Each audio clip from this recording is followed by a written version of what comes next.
راہ ولی شناخت، اولیاء کو اولیاء پہچانتے ہیں، اولیاء کو اولیاء پہچانتے ہیں۔ پہچان کروانے کے لیے جیسے ظاہری صورت کے اندر میں واقفیت، شناسائی، ذات کا تعارف، یہ اسباب نہیں ہے، بلکہ ولایت کی لائن کے اندر میں اسباب تعارف کچھ اور بھی ہوتے ہیں، جیسا کہ میں نے دونوں تینوں چیزوں کا تذکرہ کر دیا کہ مبشرات کے اندر میں کہہ دیا جائے، مبشرات میں کہہ دیا جائے، خواب نیک بشارتوں کے اندر میں کہ ہاں یہ فلاں کو تم جانتے ہیں نا، ٹھیک ہے، ان سے یہ بات کہہ دینا اور ان سے یہ چیز لے لینا یا ان تک یہ بات پہنچا دینا، یہ بھی ہو سکتا ہے۔ یا پھر کوئی حیات میں جو اولیاء ہیں ان سے انون انداز میں ملاقات ہو گئی، جنگل میں جا رہے ہیں یا کسی بس اسٹینڈ پہ بیٹھے ہوئے، ریلوے اسٹیشن کا سفر ہے، وہاں پر مل گئے، کہاں کے فلاں جگہ کے، اچھا وہاں پر ایک یہ بھی رہتے ہیں، ان کو ہمارا سلام کہہ دینا، پھر وہ کہیں کہ تم کیسا پہچانتے ہو گے؟ نہیں۔ اسی طریقے سے بعض اوقات یہ ہے کہ ان کو اپنے مذہب کا بھی سمجھنا مشکل ہوتا ہے، لیکن وہ انون انداز میں اندر کہتے ہیں کہ اچھا تم جس کو فلاں کو پہچانتے نا، ہاں ان سے پھر ہمارا سلام کہہ دینا۔ یہ مختلف اسباب ہیں، مختلف اسباب ہیں معلوم کرنے کے۔ ظاہری جو اسباب ہیں بالمقابل اس کے ولایت اور طریقت کے نظاموں کے بعد کے اسباب، جیسے میرے آقا دو جہاں کے مالک نے حضرت عمر فاروق رضی اللہ عنہ، حضرت مولا علی مشکل کشا علیہ السلام کے ذریعے سے حضرت ابو سعید قدری رضی اللہ عنہ کا تعارف کیا اور کہا کہ جا کر ان سے ملو اور وہ ہمارا چہیتا ہے۔ کیا فرما دیا؟ وہ ہمارا چہیتا ہے، یہ جبہ بھی ہماری طرف سے پہنچا دینا، یہ امانت ہے ان کی، اور پھر ہمارا سلام بھی کہہ دینا اور ہماری امت کے لیے ان سے دعا کے لیے بھی کہہ دینا۔ ان کی دعا کے اوپر میری امت کے بہت کثیر امتیوں کی مغفرت اور بخشش ہوگی، اللہ تعالیٰ کرے گا۔ یہ غائبانہ تعارف تھا نا، طریقت کی راہ کے اندر میں غائبانہ تعارف ہوتا ہے، پہچان کا، شناسائی کا تعارف، اور یہی غائبانہ تعارف حضرت اویس قرنی رضی اللہ عنہ سے شروع ہوا، جس کے شروع کرنے والے اور ظاہر کرنے والے اپنی امت کے اولیاء میں حضرت اویس قرنی رضی اللہ عنہ کی ذات کو تعارف کروانے والے خود میرے آقا جہاں کے مالک محمد رسول اللہ صلی اللہ علیہ وسلم کی ذات ہے۔ یہاں سے شروعات بھی۔ اب آگے آل علی اور اولاد علی اور اولیاء اکرام کا تعارف مختلف انداز سے ہوگا۔ راست دو جہاں کے مالک میرے آقا بھی کسی کی بشارت میں اس بات کی طلع دیں گے اور کسی کو مدینے کی چوکھٹ پر وہاں پر خدمت کرتا ہوا دیکھ لیں گے، یا پھر کوئی تعارف کروا دیں گے، کوئی بزرگوں کے ساتھ بیٹھا ہوا دیکھیں گے۔ یہ غائبانہ تعارف ہوگا، لیکن حقیقت میں اہل طریقت کے تعارف کے یہ اسباب ہوتے ہیں۔ اس کا مطلب یہ نہیں ہوتا کہ صرف چھپے ہوئے لوگ ہی جانتے ہیں یا دیکھنے والے ہی پہچانتے ہیں، بلکہ دیکھنے والے تو ہمیشہ اکثر اندھیرے میں رہتے ہیں، جن کے ساتھ اٹھنا بیٹھنا رہتا ہے، جن کی صحبتیں جن کو ملتی ہے، چونکہ ان کی ذاتیں جو اہل طریقت کے اصل نمائندے ہوتے ہیں، وہ تو اپنے آپ کو چھپانا چاہتے ہیں، روپ ڈال لیتے ہیں چھپنے کا۔ جب چھپنے کا روپ ڈال لیں تو پھر قریب میں رہنے والے محجوب رہتے ہیں، نہیں پہچان سکتے ہیں، پہچاننا مشکل ہو جاتا ہے ان کو۔ تو پھر جب ان کو ظاہر کروانا ہوتا ہے، اور عام طور پر یہ ہوتا ہے کہ جب ان کو ظاہر کروا دیا جاتا ہے، ظاہر کرنے کے آلات دنیا میں پیدا ہو جاتے ہیں، تو پھر وہ جو اصل لوگ ہوتے ہیں وہ خدا اللہ تعالیٰ سے اور دو جہاں کے مالک سے یہ عرض کر دیتے ہیں کہ یہ تو راز تھا، اب فاش ہو گیا، تو یا اللہ پھر اب بندوں کے اندر میں مجھے کیوں رکھ رہا ہے؟ ان کو کیوں کہ بندوں کا تعارف ہو جا رہا، اور بندوں کی عقیدتیں ان کو کانٹوں کی طرح سے چبھتی ہے۔ کیا ہوتا ہے؟ وہ خوش نہیں ہوتے اس سے، پھول کے ہاروں سے، لوگوں کی تعریفوں سے یا لوگوں کی خدمت سے اور لوگوں کے اچھے القابات کے دینے سے وہ خوش نہیں ہوتے، بلکہ وہ تو بازارانہ خواستہ قبول کرتے ہیں، لیکن ان معاملات کے اندر میں وہ اپنے آپ کو چھپائے ہوئے رکھنا چاہتے ہیں، کیونکہ ان کا معاملہ اللہ رسول کے ساتھ میں اور اولیاء کے ساتھ میں ہوتا ہے، اور وہ اپنی ذات کے اعتبار سے اپنے چاہنے والے، اپنے دوست احباب کے اندر بھی یہ کوشش کرتے ہیں کہ کوئی پہچاننے نہ پائے۔ چنانچہ ایک نہیں، سبوں اولیاء کے واقعات ایسے مل جائیں گے، سبوں اولیاء کے واقعات ایسے مل جائیں گے۔ حضرت یوسفین کا معاملہ بھی دیکھ لیجئے، یا اسی طریقے سے حضرت صابر پاک کے وہ خلیفہ جو حافظ شمس الدین التمش ان کا اور ایسے بے شمار اولیاء کا کہ جب بادشاہوں نے اورنگزیب عالمگیر نے جب پہچان لیا حضرت یوسفین کو تو کہا کہ قلعہ گولکنڈہ ہم فتح کروا دیں گے، لیکن ایک شرط کے ساتھ کہ اس کے بعد میں پھر ہم تمہاری فوج میں نہیں رہیں گے، تم کو ہم سے جدائی اختیار کرنی پڑے گی۔ کیوں کہ اگر چونکہ راز کھل چکا ہے تو پھر وہ ظاہری بادشاہت ان کے قدموں میں آ کر بیٹھے گی نا، اس کے لیے خطرات ہو جاتے ہیں۔ وہ نہیں چاہتے خود کو ظاہر کروانا، وہ تو چاہتے ہیں چھپنا، گوشہ نشینی اختیار کرنا، گمنامی اختیار کرنا چاہتے ہیں۔ جن کے اندر میں یہ جذبہ ہے اپنے آپ کو چھپانے کا، وہی حق ہوتے ہیں۔ ہم یہ سوچیں کہ ہم ظاہر ہونے پر زیادہ خوش ہوتے ہیں تو سمجھ لینا کہ ادھر کے نہیں ہیں، بلکہ دنیا پرست، دکھاوے، ریاکاری، نام و نمود والے ہیں۔ بالمقابل اس کے کہ محسوس ہو جانے اور مشہور ہو جانے اور شہرت ہو جانے سے ڈرتے ہیں، اور پھر اندر کا اندر گھٹتا ہے کہ یہ سب کیوں ہو رہا ہے۔ وہاں پر ان کی مجبوری ہوتی ہے کہ وہ منشأ اولیاء ہوتا ہے، وہ منشأ مصطفیٰ ہوتا ہے، منشأ خدا ہوتا ہے، تو اس کے لیے بادرانہ خاصہ اپنے پر وہ اپنے کو ظاہر کروانے کے ان حالات کو برداشت کر لیتے ہیں۔ حضرت یوسفین نے اورنگزیب عالمگیر کے سامنے یہ شرط رکھی کہ ٹھیک ہے قلعہ گولکنڈہ تو فتح ہو جائے گا، لیکن اس کے بعد میں ہم آپ کے ساتھ میں نہیں رہیں گے اور آپ کو ہم سے جدائی اختیار کرنی پڑے گی۔ کیا کرنی پڑے گی؟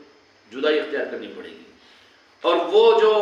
موچی کی صورت میں جو وہاں کے اس علاقے کے جو مالک بیٹھے ہوئے تھے، انہوں نے یہاں پر شرط لے لی تھی۔ وہ جو ٹھیکری کا واقعہ ہے نا، قلعہ گولکنڈے کے پاس میں لنگر ہاؤس میں جو بیٹھے ہوئے تھے، انہوں نے پیچھے کہ تم تو یہ شرط رکھ دیے ہیں کہ قلعہ گولکنڈہ فتح ہونے پر اورنگزیب عالمگیر کو فتح کروا دیں گے، اور اس کے بعد میں پھر ان کے ساتھ میں نہیں رہیں گے اور گمنامی اختیار کر لیں گے اور چھپ جائیں گے، چلے جائیں گے۔ لیکن انہوں نے یہ شرط لگا دی کہ چھپنا نہیں ہے، حیدرآباد کو چھوڑنا نہیں ہے۔ اب حضرت یوسفین کا دل کا تقاضا کیا ہے کہ یہاں پر ہماری ولایت کا نظام، ہماری حقیقت ظاہر ہو گئی، تو ہم نے یہ کہہ دیا کہ اورنگزیب کے ساتھ میں ہم نہیں رہ سکتے، اور جب مشہور ہو جائیں گے تو لوگ ہم کو جان جائیں گے، اس لیے ہم نہیں چاہتے، ہم چلے جائیں گے۔ وہ جو وہاں کے قلندر تھے انہوں نے کہا کہ اچھا تم تو جانے کا یہ اطلاع تو تھی ان کو، تو اگر تم نے تو یہ شرط لگا دی ہے کہ فتح ہو جائے گی قلعہ گولکنڈے کی، لیکن اورنگزیب تمہارے ساتھ میں نہیں رہیں گے، ہم تمہارے ساتھ نہیں رہے گا، تو اورنگزیب عالمگیر نے کہا کہ ٹھیک ہے پہلے فتح تو کروا دو، بعد میں دیکھ لیں گے۔ یہ چوک ہو جاتی ہے لوگوں سے، وہ یہ سمجھتے ہیں کہ چلو کسی طرح سے بعد میں منا لیں گے، بعد میں نظام بن جائے گا، یا بعد میں کچھ کروا لیں گے۔ نہیں، اللہ کے دوستوں کے ساتھ میں اللہ کی خدائی ہوتی ہے، ان کو منوانے والی دنیا کی طاقتیں اور بادشاہت اور حکومتیں نہیں ہوتی، وہ تو بس خدا کے ساتھ اور اس کے محبوب کے ساتھ اس کی دوستی کے اندر میں مگن رہتے ہیں۔ تو انہوں نے یہ بات کہی کہ ہماری دوسری شرط کہ قلعہ گولکنڈہ فتح ہو جائے گا، لیکن تم نے یہ شرط لگائی کہ جدائی ہو جائے گی تو تم حیدرآباد میں نہیں رہو گے بلکہ کہیں اور چلے جاؤ گے، دستخط کیجیے اس کے اوپر کہ گولکنڈہ قلعہ فتح ہونے کے بعد میں تم کو حیدرآباد ہی کے اندر میں رہنا ہے۔ اس لیے کہ حیدرآباد کی مخدومیت اجمیر والوں نے، غوث الاعظم نے، پنجتن پاک نے، دو جہاں کے مالک نے ان کے حوالے کی تھی، اور یہ چاہ رہے تھے کہ وہ نکل جائے، یہ چاہ رہے تھے اپنے کو بچانے، اپنے کو چھپانے کے لیے نکل جائے۔ میرے بچوں، صرف یہ ایک بات یاد رکھ لینا کہ تمہارا میرا دل چھپنا چاہتا ہے یا دکھنا چاہتا ہے؟ اگر دکھنا چاہتا ہے تو ابھی کچا مال ہے،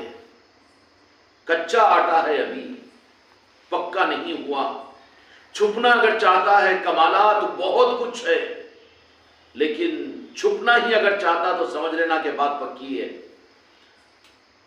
اورنگزیب عالمگیر نے کہا کہ ٹھیک ہے دیکھا جائے گا، بات کی بات ہے، نہیں سمجھ سکتے نا دنیا والے، اشاروں کو نہیں سمجھ سکتے، تو کہا کہ ٹھیک ہے پہلے فتح تو کروا دیجیے۔ وہاں پر چونکہ ایگریمنٹ کر چکے تھے کہ وہاں کا معاملہ یہ کہ چھپنے کے لیے حیدرآباد کو چھوڑ کر چلے جانے والے تھے، پھر کہیں نہیں ملتے تھے۔ انہوں نے دیکھا تھا اوپر والوں کی طلعت یہ ہے، اوپر والوں کا نظام یہ ہے کہ یہاں کی مخدومیت، یہاں حیدرآباد کی قیامت تک کے لیے حضرت یوسفین کے پاس میں رہنے کی ایک ذمہ داری ہے حیدرآباد کی، ان کو یہاں روکنا ہے۔ تب ان کے اپنے بڑوں کے مطابق میں یہاں پر اب ان کے سامنے اور بڑوں اور آقاؤں کے سامنے تو حضرت یوسفین چھوٹے تھے، انہوں نے وہاں پر پکڑ لیا اور کہا کہ یہ ایگریمنٹ اور یہ دستخط کرو کہ آپ حیدرآباد چھوڑ کر نہیں جائیں گے۔ تو بولے کہ پھنسنے کی بات کیا ہے، منشا ہوتی ہے۔ اس کے بعد پھر زیادہ حضرت یوسفین زندہ نہیں رہے، بلکہ نہیں چھپنا چاہے، چھپنے کے لیے چھپنا چاہے، نہیں چھوڑے ان کو۔ تو پھر اب زیادہ لمبی عمر حیدرآباد کے اندر میں ظاہر ہونے کے بعد میں نہیں رہے۔ اولیاء پورے ظاہر ہو جانے کے بعد میں دنیا میں زیادہ نہیں رہتے، وہ پھر ان کا لخلخہ لگ جاتا ہے کہ یا اللہ اب ظاہر ہو چکے ہیں، اب دل نہیں لگتا اور دل پسے جاتا ہے، ہم کو تو تجھ سے اور تیرے محبوب سے اور پنجتن پاک سے غوث و خواجہ سے مطلب ہوتا ہے۔ یہاں پر ان کو بے چینی اور حبت محسوس ہوتا ہے، وہ خوشیاں منانے میں خوش نہیں ہوتے، اور دنیا کے ان چیزوں سے ان کا دل وہ حقیقت کی خوشی کو حاصل نہیں کرتا، بلکہ ان کی ذمہ داری ہوتی ہے جب تک اللہ اس کے رسول کا اور پنجتن پاک کا مولا علی کا حکم اور منشا ہوتا ہے وہ ڈیوٹی پر رہتے ہیں، پورا کرتے رہتے ہیں، لیکن دل سے نہیں رہتے ہیں۔ میرے بچوں جائزہ لے کر دیکھیں کہ دل ابھی ہمارا کہ دنیا کی ترقیات پر، دنیا کی طرف میں خواہشات پر، اچھی چیزوں پر، اچھے کھانوں پر، دنیا کے نظاموں کے بننے پر، اس کے بالمقابل کے اندر میں اولیاء کے نظاموں پر اور جو ذمہ داریاں ملی ہوئی ہے، اب حماقت ہو جائے گی زیادہ کہنے کے اوپر کہ یہ جو غریب نواز کی چوکھٹ کا نظام خانقاہ محمدی کی صورت میں دیا گیا ہے، تو یہ تو ذمہ داریاں ہیں جو ہم کو اور آپ کو ملی ہوئی ہے۔ ان معاملات کے اندر میں اس کا تقابل اپنی خواہش کے اوپر ہم دیکھ لیں کہ ہم کو اپنے گھروں کی شادیاں، اپنے دکانوں کا بڑھ جانا، اپنی دنیا کے لاکھوں روپے کا آ جانا، اچھے کھانے کا مل جانا، اچھی صحت، زیادہ دوست اور زیادہ مرید اور زیادہ خانقاہیں، یہ رغبت کی چیز ہے یا ذمہ داری کی چیز محسوس کر رہے ہیں؟ ذمہ داری کی چیز ہوگی تو ذمہ داری تو پوری کریں گے، وہ زبردستی کے نکو بول کے جا کر تالاب میں کود کے مریں گے نہیں، بلکہ وہ ذمہ داری ہے تو ذمہ داری کو پورا کریں گے، لیکن دل سے نہیں ہوگا، بادل ناخواستہ ہوگا۔ رات کے اندھیر اور دن کے اجالوں کے اندر ان کا دل ان چیزوں سے اتنا خوش نہیں ہوگا، بلکہ دل کے اندر میں ایک حسرت یہی رہے گی کہ ڈیوٹی تو پوری ہو رہی ہے، ذمہ داری تو پوری ہو رہی ہے، لیکن حق ادا نہیں ہو سکتا، میں تو وہ ہوں کہ حق بھی ادا نہیں ہو سکتا۔ یا اللہ وہ پسیجے ہوا رہے گا اور یوں سمجھیے کہ دبا ہوا رہے گا وہ اس احساس کے اندر میں کہ جو کام اور جو ذمہ داری مجھے ملی ہے روحانیت کے نظام سے، اور جو ذمہ داری اولیاء کی طرف سے ملی ہے، وہ بھی مجھ سے پوری ہو نہیں سک رہی ہے۔ وہ اپنی ذمہ داری کو دیکھتے رہیں گے۔ شب غم گزارتا ہوں، شب غم گزارتا ہوں، کروٹیں بدلتے بدلتے،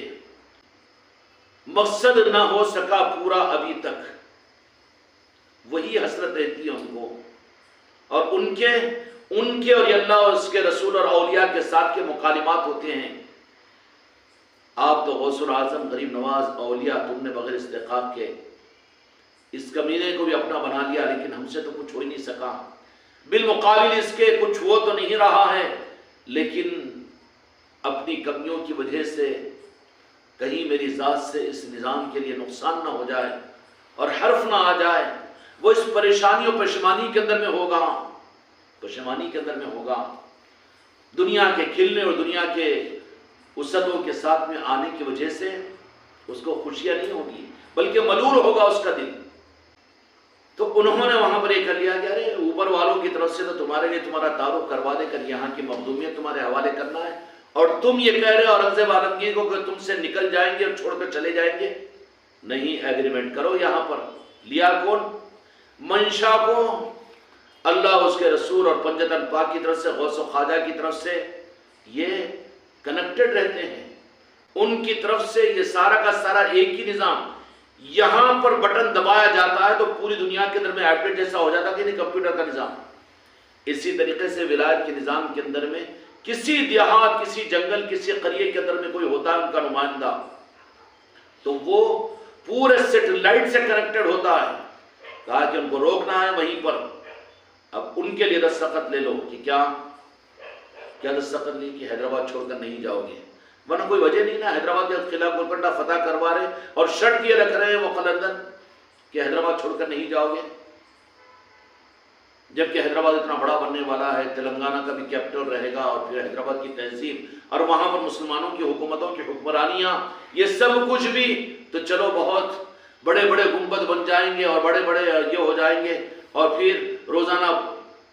کنٹنوں کے پھول کے ہار آ کے پڑیں گے، وہ کچھ بھی نہیں ہے، ان کو کیا مطلب ہوتا ہے اس سے، اس طرف میں ان کا انٹرسٹ نہیں، ان کی پہچان نہیں رہتی، بلکہ وہ ہر سانس کے اندر میں تو منشا مصطفیٰ کے لیے اور اپنی ذمہ داری کے پورا کرنے کے لیے رہتے ہیں۔ جب ایگریمنٹ کروا لیا تو وہ ایگریمنٹ ان کا نہیں تھا، بلکہ وہ ایگریمنٹ کرانے کے لیے ادھر سے پہنچا کہ اب تمہارے پاس میں آئے ہیں یہ، اب ان کو وہاں پر پابند تو نہیں کہہ سکتے، ذمہ داری سمجھا دو ان کو، ذمہ داری کیوں کہ اگر وہ راست ان کے سامنے بات آ جاتی ہے حضرت یوسفین کے پاس میں، تو وہ چونکہ اللہ اس کے رسول کے پنجتن پاک کے غوث و خواجہ کے لاڈلے ہوتے ہیں، اولیاء جو حیات میں بھی ہو، اس لیے کبھی ان کے ساتھ میں نہیں چھیڑ لینا، نہیں اولیاء تھے تو وہی ہم ان کو اولیاء مانتے ہیں، لیکن یہ اولیاء کیسے ہو سکتے ہیں اس زمانے کے اندر میں، ایسی مائیں کہاں ہیں جو اولیاء کو پیدا کرے، غلط بات ہے، مسلمان پیدا ہو سکتا ہے، کافر پیدا ہو سکتا ہے، بہادر پیدا ہو سکتا ہے، سائنٹسٹ پیدا ہو سکتا ہے، اور جی شاہد صاحب ٹیچر پیدا ہو سکتا ہے،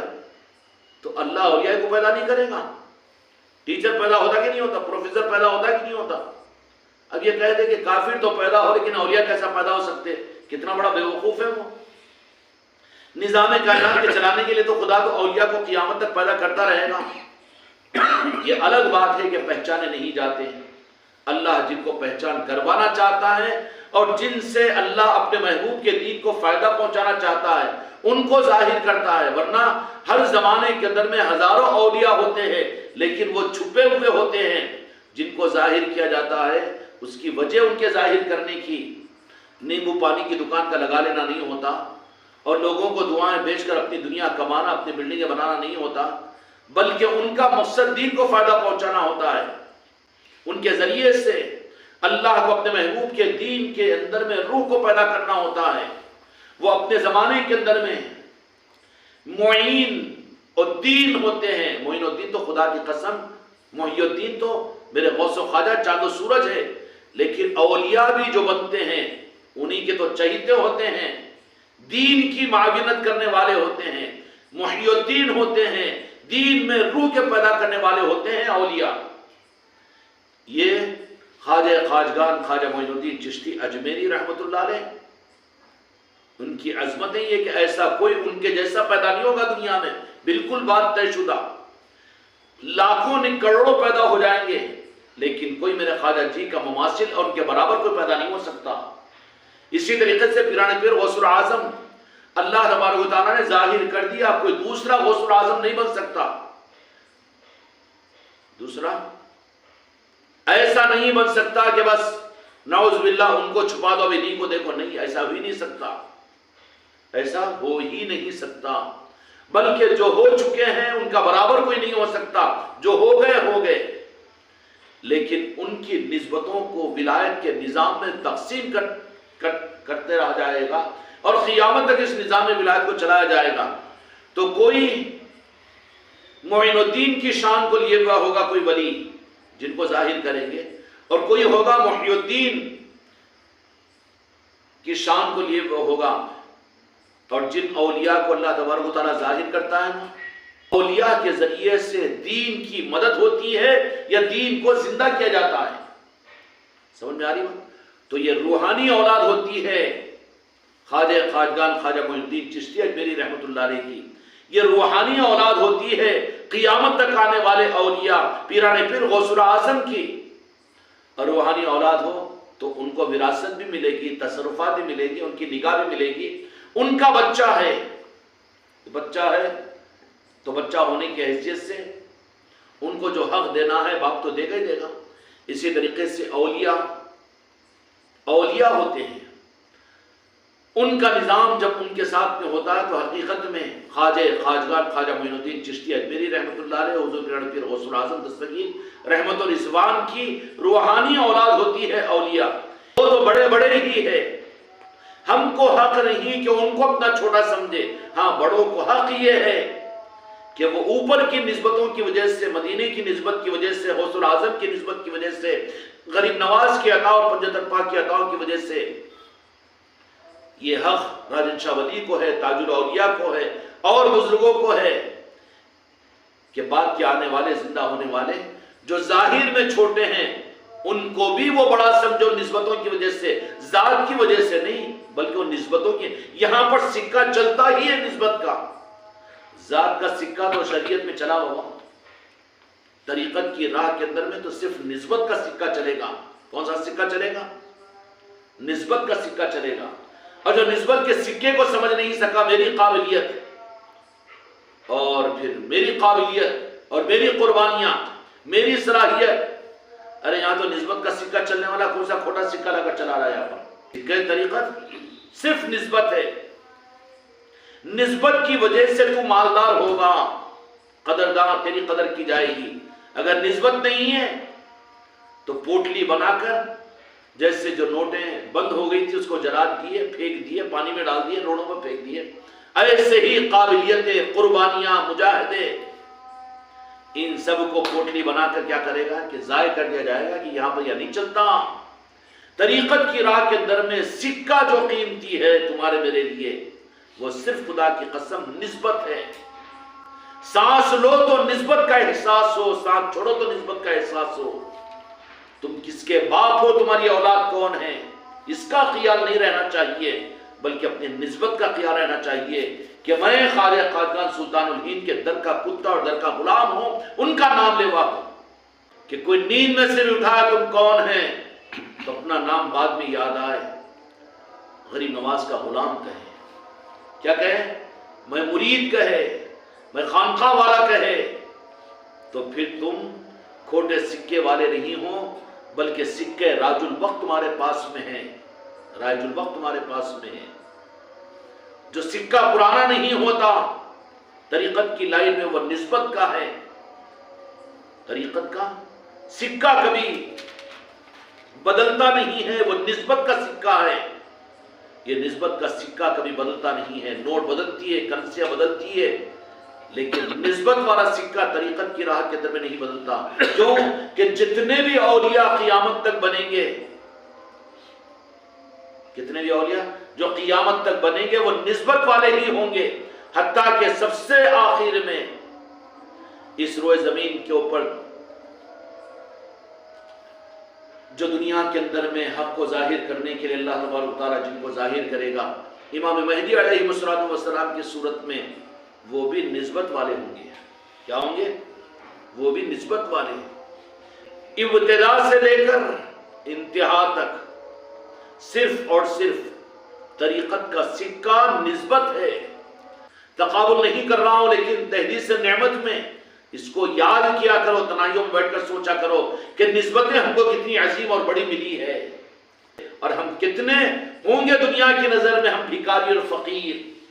ذلیل اور رسوا، لیکن خدا کی قسم اولیاء کی نگاہ کے اندر میں وہ اپنا کہیں گے۔ نسبتوں کی وجہ سے قابل قدر ہے، قدر کی نگاہ سے دیکھے جائیں گے، اور جو خدا نہ خواستہ اتنی قیمتی چیز کو اگر چھپا دے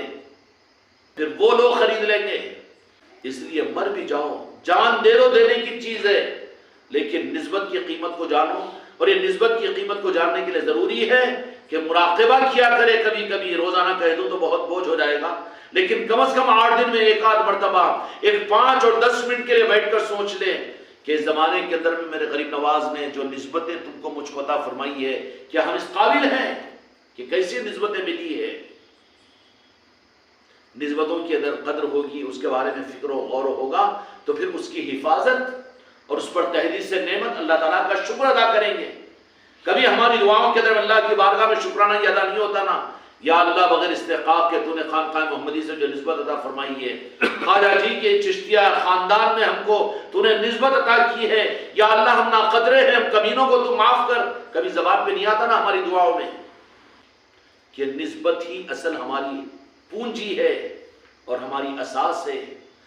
وقت نکالو 8 دن میں ایک مرتبہ شجر شریف پڑھنے کے لیے کیوں حکم دیا جاتا ہے؟ شجر شریف کیا ہے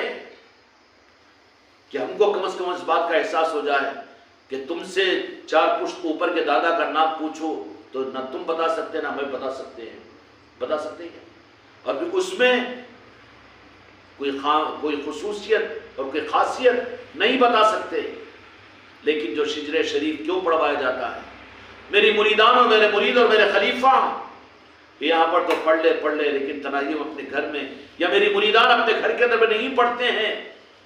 تو ان کو احساس نہیں ہوتا اپنی نسبتوں کا. شجرہ جب پڑھتے ہیں، شجرے کی تلاوت کرتے ہیں تو کیسے لوگ جی اس میں ایک سے ایک سیڑھی پر چڑھیں گے تو رونگٹے کھڑے ہو جائیں گے. کیسے بڑے بڑے اللہ کے وہ محبوب اور پسندیدہ بندے، اور وہ سلسلہ جاتے ہوئے چلتے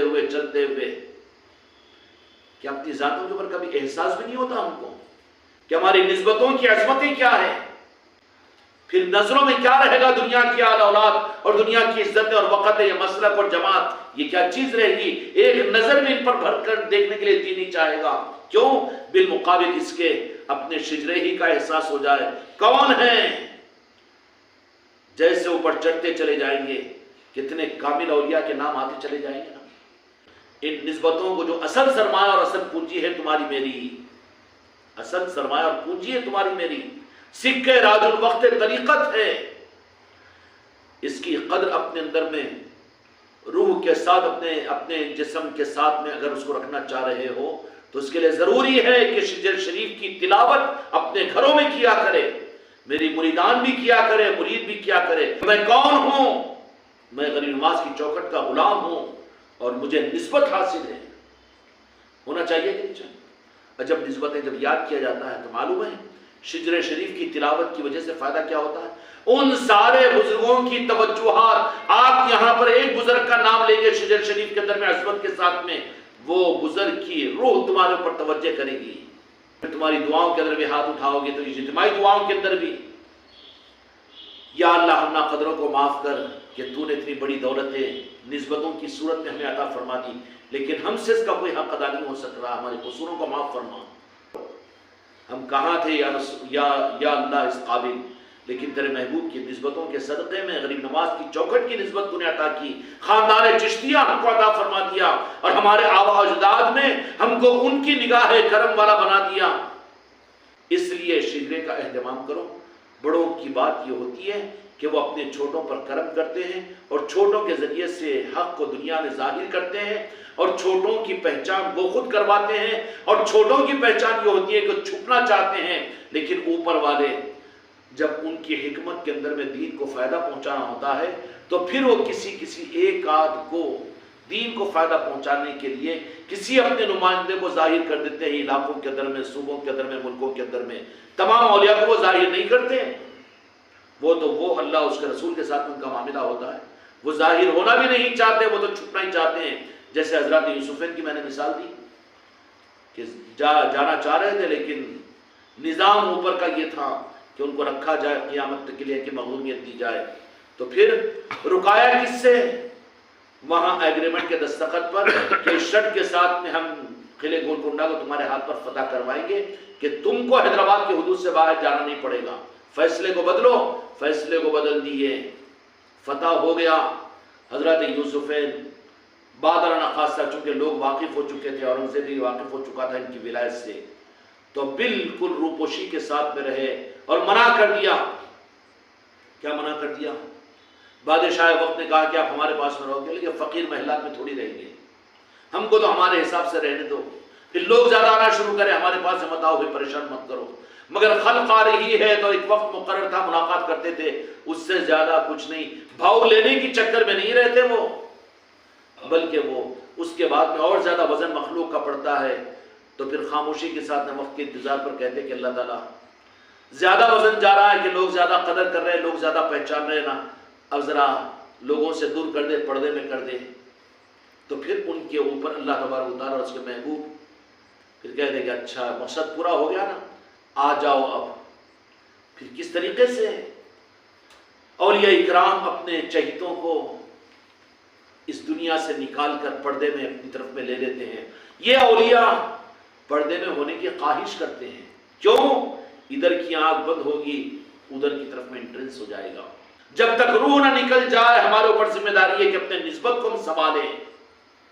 چاہے دنیا چھوٹتی ہو تو چرٹ جائے، اولاد چھوٹتی ہو تو چھوٹ جائے، اور دنیا ساری برباد ہوتی ہو تو ہو جائے، لیکن نسبت کو کبھی نہیں چھوڑنا، کیونکہ اصل تو ہمارا سرمایہ کی نسبت ہے۔